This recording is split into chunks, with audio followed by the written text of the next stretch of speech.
मित्रांनो नमस्कार. आज आपण सावजी मटण बनवणार आहोत.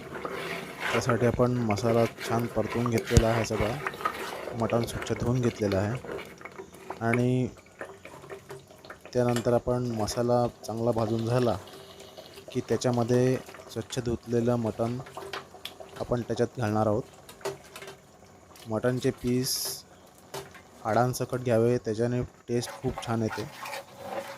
मटण घातल्यानंतर पीसेस सगळे त्याच्यामध्ये एकदम छानरित्या परतून घ्यायचे, जेणेकरून त्या मसाल्याला मटणामध्ये जायला चांगला वेळ मिळेल आणि मटण चांगल्यापैकी मसाल्यामध्ये मुरून जाईल.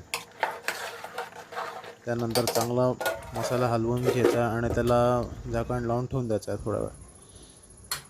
झालं आपलं मटण तयार आहे. त्याच्यानंतर पाणी टाकून चांगली कन्सिस्टन्सी बघून आपण बनवलेलं मटण खाण्यासाठी तयार आहे. या प्रकारे बनवलेलं सावजी मटण पोळी, भाकरी आणि भाताबरोबर फार चविष्ट, फार सुंदर लागते. एन्जॉय करा. धन्यवाद.